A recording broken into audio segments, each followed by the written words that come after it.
Σας καλωσορίζω λοιπόν στο σημερινό μάθημα ενσωματωμένων συστημάτων, με το οποίο θα ασχοληθούμε με επαναδιαμορφώσιμο υλικό.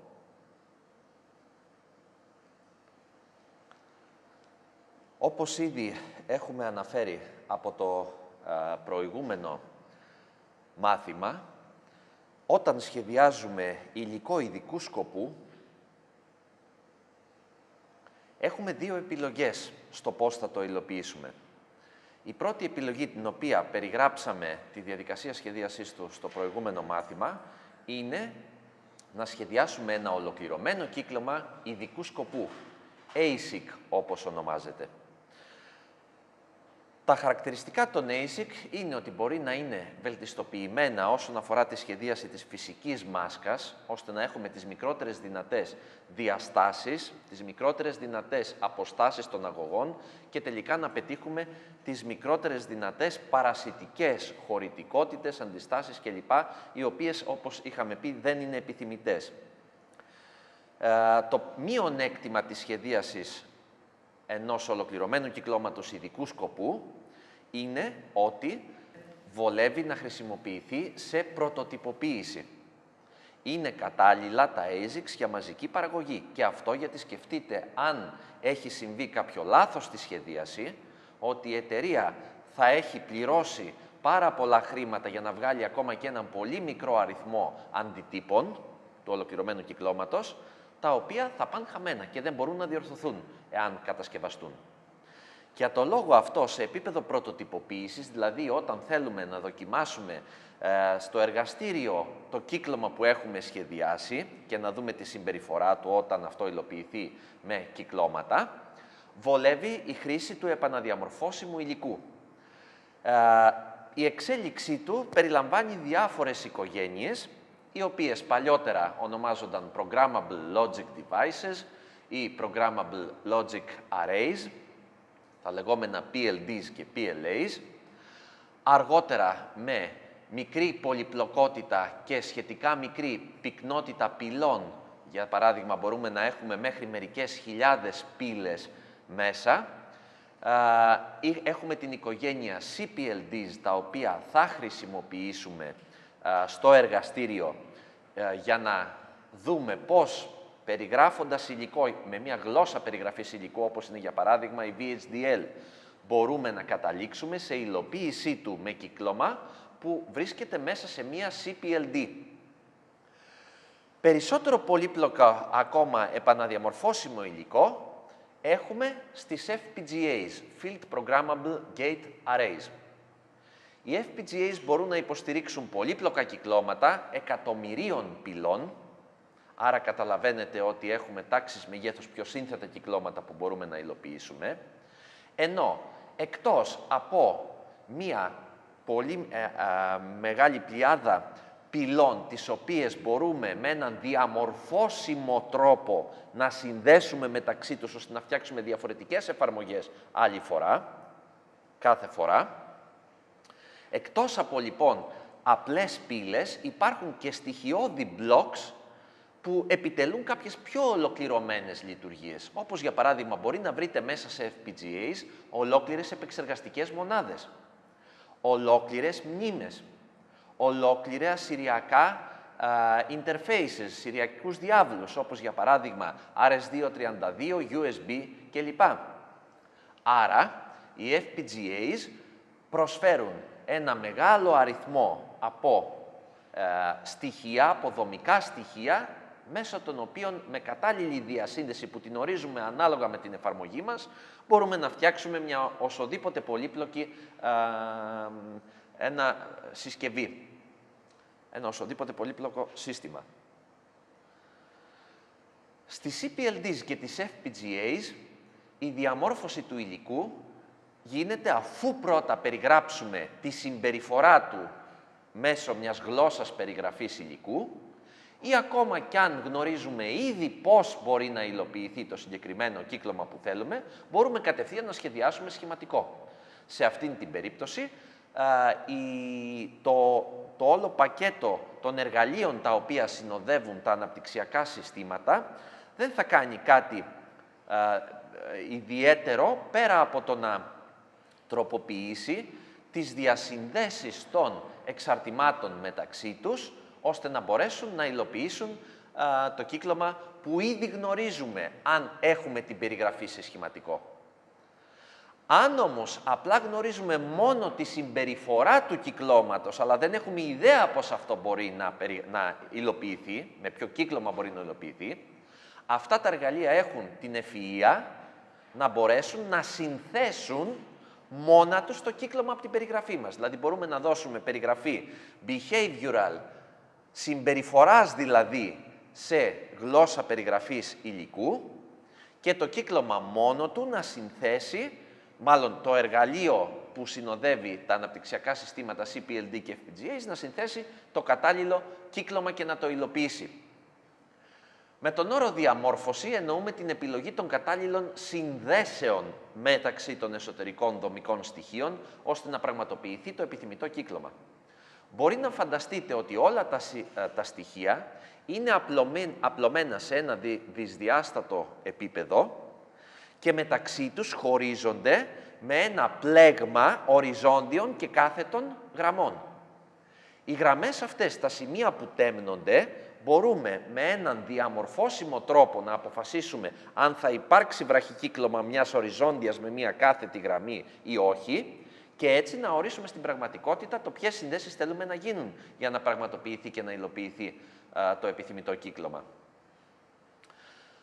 Το μεγαλύτερο πλεονέκτημα των FPGAs είναι ότι αν τροποποιηθούν οι απαιτήσεις στο μέλλον, μπορούμε να επαναδιαμορφώσουμε τις συνδέσεις.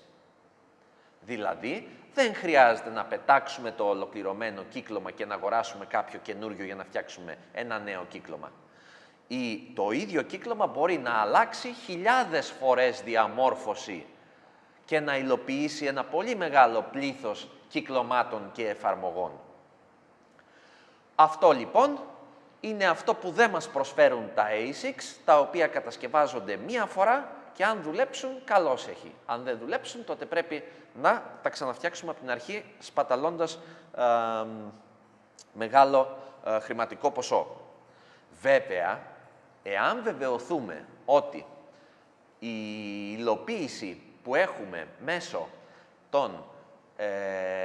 του επαναδιαμορφώσιμου υλικού στο κύκλωμα που έχει σχεδιαστεί μας κάνει, πληρεί τις προδιαγραφές μας, τότε οι FPGAs ή οι CPLDs δεν είναι κατάλληλες για μαζική παραγωγή λόγω του υψηλότερου κόστους τους ανά μονάδα. Ένα τσιπάκι FPGA με ένα ASIC που υλοποιούν την ίδια λειτουργία δεν έχουν το ίδιο κόστος. Η FPGA είναι πολύ πιο ακριβή από ένα ASIC το οποίο έχει βγει σε εκατομμύρια αντίγραφα και το κόστος του μπορεί να έχει πέσει σε μερικά ευρώ ή και ακόμα χαμηλότερα. Το κόστος λοιπόν της ευελιξίας που παρέχει το επαναδιαμορφώσιμο υλικό, όπως σας είπα μόλις τώρα, είναι το υψηλότερο κόστος ανά ολοκληρωμένο κύκλωμα. Και γι' αυτό το λόγο, όπως είπαμε, η συνηθισμένη τακτική είναι να χρησιμοποιούμε FPGAs σε επίπεδο πρωτοτυποποίησης, τις οποίες στη συνέχεια μπορούμε να αντικαταστήσουμε με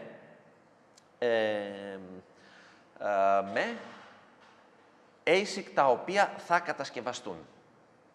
Τι είπα πριν, ότι μπορούμε να φανταστούμε το επαναδιαμορφώσιμο υλικό, ότι έχει τα βασικά δομικά του στοιχεία απλωμένα στο επίπεδο και όπως βλέπετε υπάρχουν μεταξύ των δομικών στοιχείων οριζόντιες και κάθετες γραμμές διαφορετικών τύπων ίσως, δεν είναι όλες οι γραμμές ίδιες μεταξύ τους και θα το δούμε αυτό σε παραδείγματα υλοποιήσεων από εμπορικά μοντέλα FPGAs, όπου εδώ μεταξύ κάποιων οριζόντιων και κάποιων κάθετων γραμμών θα γίνει βραχικύκλωμα, επιθυμητό βραχικύκλωμα, ώστε να έχουμε την κατάλληλη διασύνδεση. Ο χρήστης λοιπόν μπορεί να επιλέξει τις διασυνδέσεις ώστε να ορίσει και την λειτουργία που αυτά επιτελούν. Πολλές φορές πρέπει να συγκρίνουμε αν μία υλοποίηση μπορεί να γίνει με τη χρήση επαναδιαμορφώσιμου υλικού ή μικροελεγκτών. Δεδομένου ότι έχουμε ασχοληθεί πάρα πολύ σε αυτό το μάθημα με την αρχιτεκτονική περισσότερων του ενός μοντέλων μικροελεγκτών έχετε ήδη γνωρίσει και εξοικειωθεί με διάφορα περιφερειακά κυκλώματα τα οποία διατίθενται στους μικροελεγκτές. Οι μικροελεγκτές μπορεί να διαθέτουν ένα μεγάλο πλήθος διαφορετικών σηριακών και παράλληλων διάβλων για επικοινωνία με τον έξω κόσμο, έτοιμους οδηγούς για πολλά πράγματα, από ακροδέκτες γενικού σκοπού, οι οποίοι μπορεί να συνδεθούν σε αισθητήρες ή σε διακόπτες, sensors actuators δηλαδή, ή σε οθόνες, LCD κλπ. Και έτσι με αυτόν τον τρόπο ελαχιστοποιούν το πλήθος των εξωτερικών εξαρτημάτων που χρειάζονται για να υλοποιήσουμε μία εφαρμογή. Άρα λοιπόν, πριν πάμε σε υλοποίηση με FPGA, πρέπει να βεβαιωθούμε ότι δεν υπάρχει κάποιος κατάλληλος επεξεργαστής που να έχει κάποιο αντίστοιχο έτοιμο περιφερειακό κύκλωμα το οποίο να υλοποιεί αυτό που θέλουμε. Και αυτό το λέω γιατί το κόστος των μικροελεγκτών, οι οποίοι, όπως έχουμε πει, περιλαμβάνουν μέσα τους επεξεργαστικά στοιχεία και περιφερειακά κυκλώματα καθώς και μνήμη, αφού βεβαιωθούμε λοιπόν ότι δεν υπάρχει κάποιος που να είναι κατάλληλος για την εφαρμογή μας, τότε μπορούμε να χρησιμοποιήσουμε FPGAs και πάλι λόγω διαφοράς κόστους. Οι μικροελεγκτές έχουν και αυτοί πολύ μικρότερο κόστος από τις FPGAs. Βέβαια, αυτό που πρέπει να έχουμε υπόψη μας είναι ότι δεν πρέπει να θεωρούμε ότι ένας μικροελεγκτής απαραίτητα καλύπτει τις απαιτήσεις μας όταν απλά στον μικροελεγκτή μπορούμε με λογισμικό να υλοποιήσουμε αυτό που θέλουμε. Πράγματι, ένας μικροελεγκτής, γράφοντας τον κατάλληλο κώδικα για αυτόν, θα μπορούσε να επιτελέσει οποιαδήποτε λειτουργία θέλουμε. Αλλά όπως έχουμε δει και στην μεθοδολογία συσχεδίασης υλικού λογισμικού, είδαμε κατά το στάδιο του hardware-software partitioning ότι οι υλοποιήσεις λογισμικού συνήθως είναι πολύ πιο αργές από τις υλοποιήσεις υλικού. Άρα, ενώ πράγματι θα μπορούσε να κάνει τη δουλειά που θέλουμε ένας μικροελεγκτής, αν γράφαμε σε αυτόν το κατάλληλο λογισμικό, εντούτοις σίγουρα θα είναι πολύ πιο αργό από το να το υλοποιήσουμε σε hardware, όπως αυτό που μπορεί να γίνει με μια FPGA. Υπάρχουν βέβαια διάφορες οικογένειες FPGAs, οι οποίες προφανώς διαφέρουν, πρώτα απ' όλα στους τρόπους υλοποίησης των διασυνδέσεων. Ιδιαίτερα κατά την εξέλιξή τους είχαμε στο παρελθόν και FPGAs που μπορούσαν μόνο μία φορά να προγραμματιστούν. Μετά, αν χρειαζόμασταν κάτι άλλο, δεν μπορούσαμε να χρησιμοποιήσουμε το ίδιο ολοκληρωμένο κύκλωμα. Αυτό όμως, όπως είπαμε, δεν είναι πολύ χρήσιμο. Γρήγορα λοιπόν αντικαταστάθηκε με FPGAs που οι διασυνδέσεις τους είναι επαναπρογραμματίσιμες. Δηλαδή, μπορούμε να τις αλλάξουμε στο μέλλον. Στην αρχιτεκτονική των γραμμών σύνδεσης, είπαμε ότι οι γραμμές σύνδεσης φτιάχνουν ένα πλέγμα οριζόντιων και κάθετων γραμμών που διαλέγουμε εμείς ποιες θα διασυνδεθούν μεταξύ τους. Όμως, δεν είναι όπως σας είπα όλες οι γραμμές ίδιες. Είναι ομαδοποιημένες σε διάβλους, οι οποίοι έχουν διαφορετικά χαρακτηριστικά ταχύτητας. Και μάλιστα από οικογένεια σε οικογένεια μπορεί να διατίθενται εξελιγμένοι διάβλοι και τρόποι διασύνδεσης που προσφέρουν μεγάλη ταχύτητα, ενώ σε κάποια άλλα όχι τόσες γρήγορες λύσεις. Τέλος, είναι προφανές ότι ανάλογα με το κόστος και την πολυπλοκότητα της κάθε οικογένειας FPGA, έχουμε διαφορές στη λειτουργικότητα των βασικών δομικών στοιχείων. Μπορεί μια φτηνή FPGA να έχει ένα απλό δομικό στοιχείο που δεν μπορεί να κάνει, για παράδειγμα, κάποιες πιο πολύπλοκες δουλειές από ένα άθροισμα γινωμένων, δηλαδή γινόμενα, πράξη AND μεταξύ μεταβλητών, που συνδέονται μεταξύ τους με πράξη OR.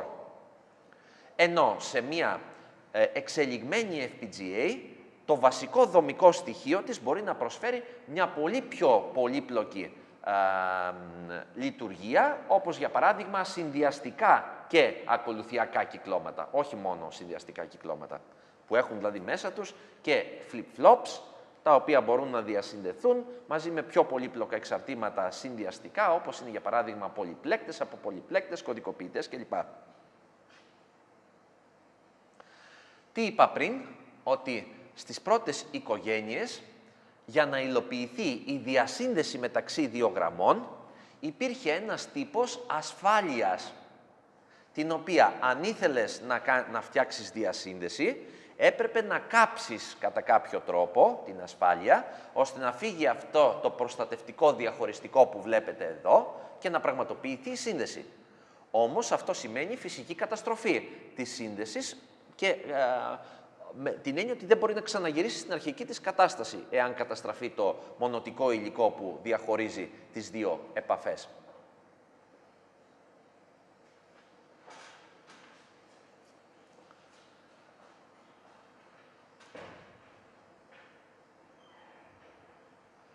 Λοιπόν, σε πιο εξελιγμένα μοντέλα, η διασύνδεση μεταξύ των γραμμών γίνεται με τον τρόπο που βλέπετε στο παρακάτω σχήμα, ο οποίος είναι επαναπρογραμματίσιμος.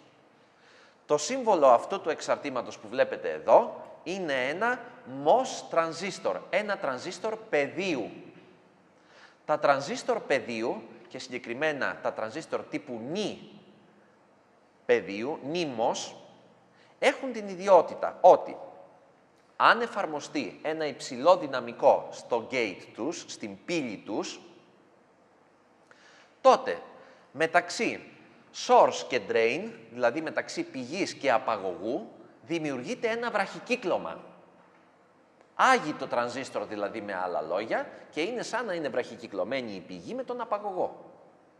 Άρα, αν εφαρμοστεί εδώ υψηλό δυναμικό, λογικό 1 για παράδειγμα στην είσοδο του τρανζίστορ, στην πύλη του τρανζίστορ, τότε ουσιαστικά βραχικυκλώνουν οι δύο αυτές γραμμές και διασυνδέονται μεταξύ τους. Εάν εφαρμοστεί λογικό 0, τότε δεν αγεί το τρανζίστορ, είναι σαν να μην υπάρχει εδώ και κατά συνέπεια οι δύο αυτές γραμμές δεν συνδέονται μεταξύ τους.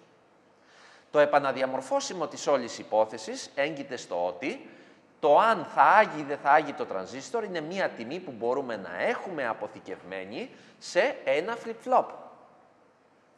Αυτό το flip-flop, βέβαια, θα μπορούσε να κρατάει μόνο εν λειτουργία τιμές. Δεν θα μπορούσε να αποθηκεύσει αν διακόψουμε την τροφοδοσία του κυκλώματος. Αν διακόψουμε την τροφοδοσία του κυκλώματος, θα χαθεί η τιμή που έχει το latch που βλέπετε εκεί και θα χαθούν και οι συνδέσεις. Παρόλα αυτά, αν αντί για flip-flop στη θέση του latch χρησιμοποιηθεί, για παράδειγμα,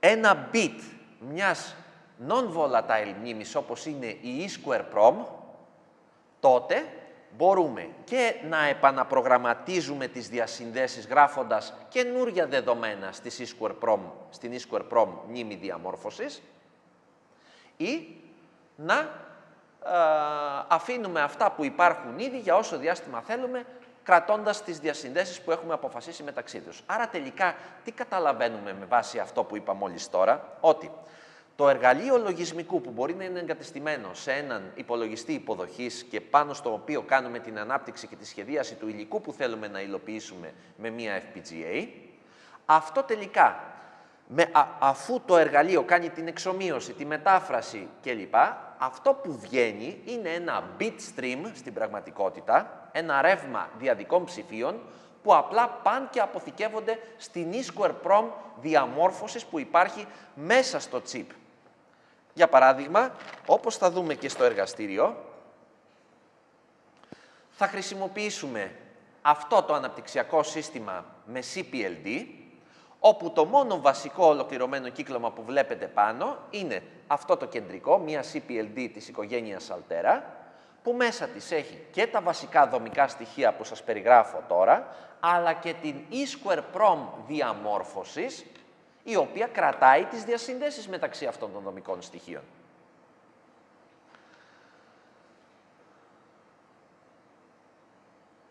Τι μπορεί να περιέχει ένα βασικό λογικό μπλοκ, το δομικό στοιχείο δηλαδή μιας FPGA, τι κυκλώματα μπορεί να έχει μέσα.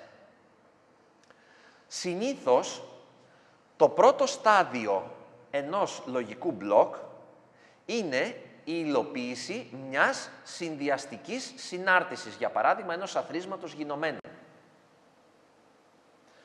Τα αθροίσματα γινωμένων, όπως θα δούμε παρακάτω, έχουν δύο επίπεδα πυλών. Το πρώτο επίπεδο πυλών είναι πύλες AND, λογικού και δηλαδή, οι οποίες υλοποιούν τα γινόμενα και οι έξοδοι των οποίων συνδέονται στις εισόδους, για παράδειγμα, μίας πύλης OR, η οποία υλοποιεί τα αθροίσματα.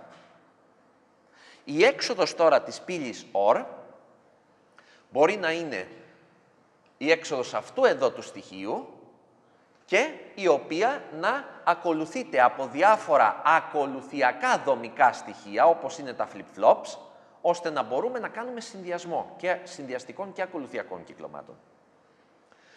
Εδώ πέρα όμως βλέπετε να χρησιμοποιείται ένας άλλος όρος, LUT, το οποίο βγαίνει από τις λέξεις lookup table, δηλαδή ένας πίνακας αναζήτησης. Αυτό σημαίνει lookup table. Τα lookup table είναι ένας λίγο διαφορετικός τρόπος να υλοποιήσεις συνδυαστικές πράξεις όπως τα αθροίσματα γινωμένων που ανέφερα νωρίτερα, χωρίς όμως πύλες AND και OR, αλλά με τη χρήση μνημών. Και θα δούμε παρακάτω αυτά τα στοιχεία, το πώς μπορούμε να κάνουμε μια τέτοιου τύπου υλοποίηση. Θα ήθελα να σας επιστήσω την προσοχή, ειδικά στην υλοποίηση αυτών των πραγμάτων μέσω μνήμης, αυτών των συναρτήσεων μέσω μνήμης, γιατί είναι από τα χαρακτηριστικότερα σημεία που μπορούμε να δώσουμε ασκήσεις στο τέλος στην εξέταση σε αυτά. Τα υπόλοιπα όλα που θα πούμε, όπως θα δείτε, είναι αρκετά γενικά και περισσότερο επεξηγηματικά στο πώς δουλεύουν αυτά τα συστήματα. Να, για παράδειγμα, αυτό που είπα μόλις τώρα. Πώς μπορεί να υλοποιηθεί ένα λογικό μπλοκ με τη χρήση επιμέρους μανταλωτών ή flip-flops, όπως βλέπετε εδώ, τα οποία περνάνε από έναν πολυπλέκτη. Και ο πολυπλέκτης έχει κάποιες εισόδους.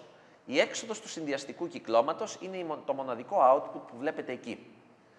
Για να δούμε λοιπόν ένα παράδειγμα πώς μπορεί να υλοποιηθεί μία λογική συνάρτηση χρησιμοποιώντας τέτοιου τύπου αρχιτεκτονική. Ας υποθέσουμε λοιπόν ότι θέλουμε καταρχάς να υλοποιήσουμε μία απλή λογική συνάρτηση δύο εισόδων. Ξεκινάω από την απλούστερη δυνατή για να κάνουμε και ένα παράδειγμα με λίγο πιο πολύπλοκη συνάρτηση στη συνέχεια. Ας υποθέσουμε λοιπόν ότι η έξοδος μας F θέλουμε να είναι συνάρτηση των δύο μεταβλητών χ και ψ που θα έχουμε,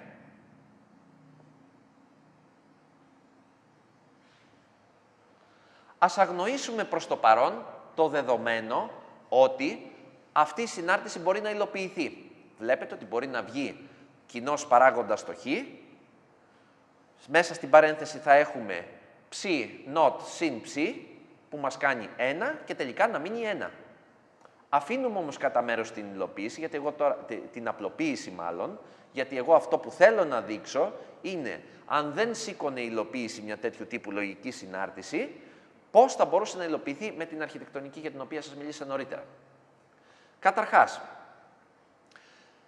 σκεπτόμαστε πόσες μεταβλητές έχει η συνάρτησή μου.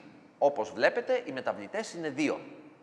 Αυτό που θα χρειαστώ κατά συνέπεια είναι 2 στο τετράγωνο χώρους αποθήκευσης του ενός bit. Flip-flops, με άλλα λόγια. 4 λοιπόν flip-flop θα χρειαστώ.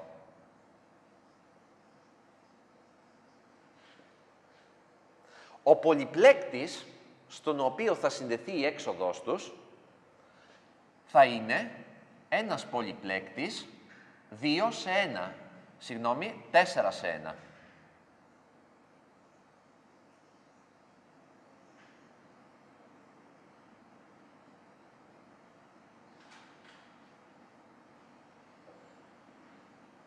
Πολυπλέκτης 4 σε 1.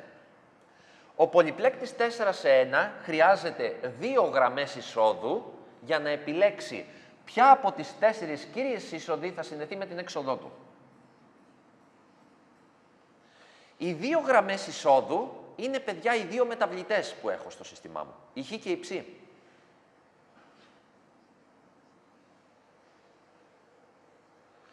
Ας υποθέσουμε ότι το χ είναι το περισσότερο σημαντικό ψηφίο. Συνδέεται στην γραμμή που αντιστοιχεί στο πιο σημαντικό ψηφίο, ενώ το ψ στην γραμμή στο λιγότερο σημαντικό ψηφίο. Αυτό σημαίνει ότι, αν και τα δύο είναι 0, θα επιλεγεί να συνδεθεί, ας βάλω αύξοντες αριθμούς για να καταλαβαίνουμε το νούμερο της κάθε εισόδου. Αν λοιπόν και τα δύο είναι 0, αυτό σημαίνει ότι ο πολυπλέκτης συνδέει την είσοδο 0 με την έξοδό του. Εμείς, κοιτώντας τη λογική συνάρτηση που έχουμε να υλοποιήσουμε, βλέπουμε ότι το χ 0 και το ψ 0 δεν υπάρχει σαν όρος. Δηλαδή, δεν υπάρχει σαν όρος το χ not επί ψ not. Άρα, εφόσον δεν υπάρχει αυτός ο όρος, αυτό που πρέπει να βγει εδώ όταν το χ είναι 0 και το ψ είναι 0, είναι 0. Γι' αυτό το λόγο λοιπόν αποθηκεύεται το λογικό 0 στο πρώτο αποθηκευτικό στοιχείο. Εάν στη συνέχεια βάλουμε 0 στη θέση του χ αλλά 1 στη θέση του ψ, τότε ποιον όρο έχουμε στην πραγματικότητα? Το χ not επί ψ. Υπάρχει αυτός ο όρος μέσα στο άθροισμά μου? Όχι. Αφού δεν υπάρχει αυτός ο όρος στο άθροισμά μου, πρέπει να βγει πάλι 0. Επομένως, 0 πρέπει να αποθηκευτεί και στο δεύτερο αποθηκευτικό στοιχείο. Τρίτο παράδειγμα. Εάν βάλουμε 1 στο χ και στο ψ 0, αυτό σημαίνει ότι φτιάχνω τον όρο χ επί ψ not. Αυτός ο όρος όμως υπάρχει εδώ πέρα. Οπότε πρέπει να βγάλει 1 σε αυτή την περίπτωση η λογική συνάρτηση. Αποθηκεύεται λοιπόν αυτό το 1, που εξαιτίας των τιμών των γραμμών ελέγχου του πολυπλέκτη, συνδέεται η είσοδος 2 στην έξοδο και άρα το 1 που έχει αποθηκευμένο μπορεί να βγει στην έξοδό μου, όπως πολύ σωστά θέλω να γίνεται. Το ίδιο θα δείτε ότι γίνεται και με το τρίτο στοιχείο. Επειδή 1 στο χ και 1 στο ψ μου κάνει τον παράγοντα χ επί ψ που υπάρχει μέσα στη λογική μου συνάρτηση. Αυτό, παιδιά, θα μπορούσατε να το σκεφτείτε και από την πίνακα αληθείας της λογικής συνάρτησης, το τι πραγματικά θέλουμε να αποθηκεύεται εδώ για να κάνετε μια πιο αυτοματοποιημένη αντιστοίχηση. Για να δούμε λοιπόν στα γρήγορα τον πίνακα αληθείας αυτής της συνάρτησης. Εάν το χ και το ψ έχουν τους συνδυασμούς που μπορεί να φανταστείτε ότι θα ελέγξουμε, να την 4 συνδυασμοί, αυτοί οι 4 συνδυασμοί, αν τους εφαρμόσουμε στην λογική συνάρτηση F, θα δείτε ότι στις δύο πρώτες περιπτώσεις έχουμε 0 και στις δύο τελευταίες έχουμε 1. Να λοιπόν από πού μπορεί να πάρει κατευθείαν κάποιος τα δεδομένα και να πει στο πρώτο αποθηκευτικό στοιχείο 0, στο δεύτερο 0, στο τρίτο 1, στο τέταρτο 1. Και έτσι έχετε αυτόματα την όλη διαδικασία. Θα κάνουμε ένα περισσότερο πολύπλοκο παράδειγμα στη συνέχεια, που θα έχει δύο εξόδους, άρα ουσιαστικά θα υλοποιήσουμε δύο λογικές συναρτήσεις και ας πούμε ότι θα χρησιμοποιήσουμε 3 εισόδους για να γίνει ελαφρώς πιο πολύπλοκη η όλη σχεδίαση. Ας υποθέσουμε λοιπόν ότι γνωρίζω κατευθείαν τον πίνακα αληθείας των δύο εξόδων, έχω ένα σύστημα δηλαδή που έχει 2 εισόδους, μάλλον 3 εισόδους χ, ψ, z και 2 εξόδους f και g. Ας φτιάξουμε έναν ενιαίο πίνακα αληθείας για να μην γράφω 2 φορές όλους τους συνδυασμούς για το χ και το ψ.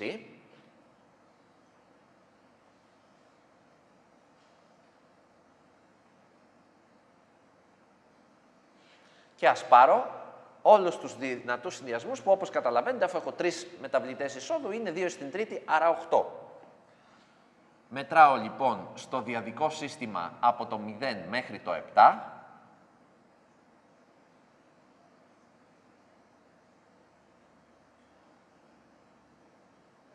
Ορίστε, όλοι οι συνδυασμοί.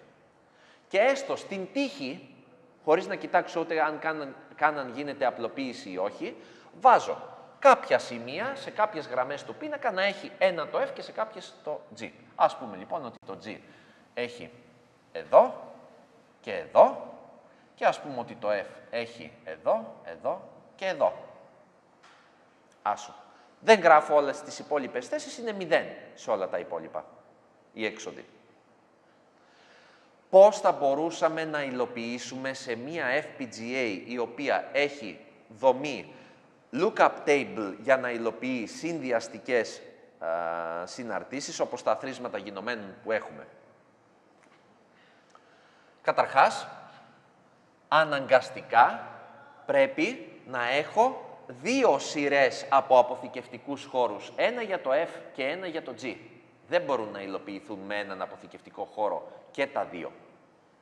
Ή τουλάχιστον, αν δεν μας δίνει η ίδια η FPGA, κάποιο τρόπο να επιλέγουμε διαφορετικά πράγματα κάθε φορά και να διαφοροποιούνται μόνο στις θέσεις που αλλάζουν τιμή. Έτσι λοιπόν, θα έχουμε 8 θέσεις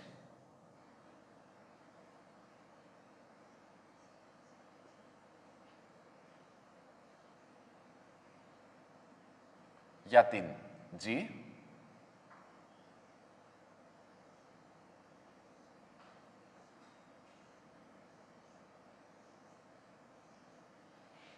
αυτός είναι ο πολυπλέκτης. Εφόσον έχει 8 εισόδους που πρέπει να πολυπλέξει σε μία έξοδο, χρειαζόμαστε 3 γραμμές ελέγχου. Οι 3 γραμμές ελέγχου είναι φυσικά οι 3 μεταβλητές εισόδου μου. Είναι η Χ, Ψ και η Z. Και πολύ απλά, στην κάθε μία θέση, αν την αντιστοιχίσουμε με τις απευθείας γραμμές του πίνακα αληθείας, πρέπει απλά να αντιγράψουμε τι έχει ο πίνακας αληθείας στην κατάλληλη θέση. Εδώ, το G έχει 1 στην πρώτη θέση, 2 μηδενικά στη συνέχεια, άσο στην τέταρτη θέση, 2 μηδενικά στη συνέχεια, έναν άσο και ένα 0 στο τέλος. Άρα, αν αποθηκεύσω αυτά τα πράγματα στο χώρο μνήμης που αφορά την έξοδο G, θα έχω το G όπως ακριβώς περιγράφεται από αυτόν εδώ τον πίνακα αληθείας. Παρόμοια, ένα δεύτερο κύκλωμα, το μόνο που θα αλλάζει είναι στο τι έχει αποθηκευθεί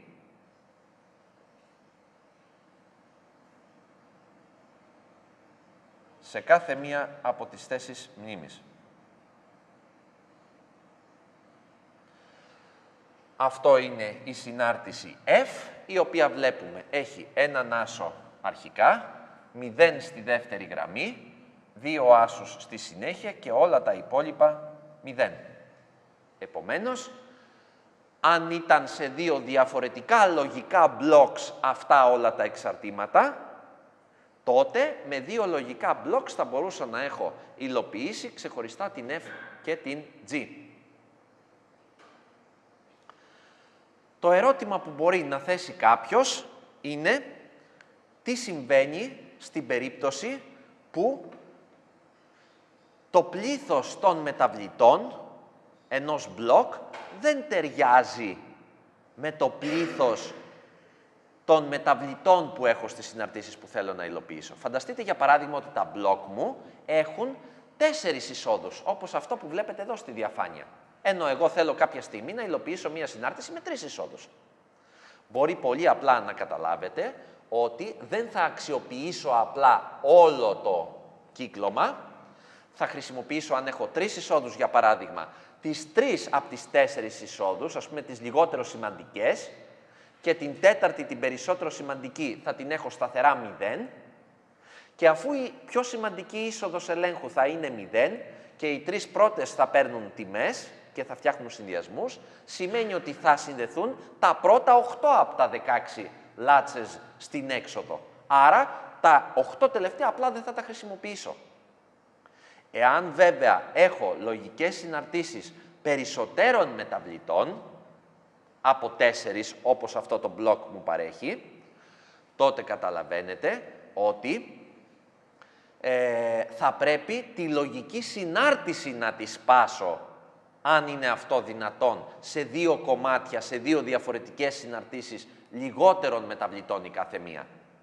Υπάρχουν λοιπόν κάποια τέτοια τρίκ τα οποία πρέπει να κάνει κάποιος, ώστε να αξιοποιήσει ακριβώς το διαθέσιμο πλήθος και τις διαστάσεις που παρέχουν οι FPGA. Βέβαια αυτό, ευτυχώς για μας, είναι λυμένο πρόβλημα. Οι κατασκευάστριες εταιρείες στα εργαλεία λογισμικού που μας παρέχουν για να κάνουμε τη σχεδίαση έχουν ενσωματωμένες τέτοιες δυνατότητες και εμείς πολύ απλά σχεδιάζουμε οποιαδήποτε συνάρτηση θέλουμε και το μόνο που βλέπουμε είναι αν τελικά χωράει ή δεν χωράει μέσα στο συγκεκριμένο μοντέλο FPGA που έχουμε επιλέξει. Όλα τα υπόλοιπα είναι λυμμένα από την εταιρεία η οποία κατασκευάζει τέτοιου τύπου συστήματα.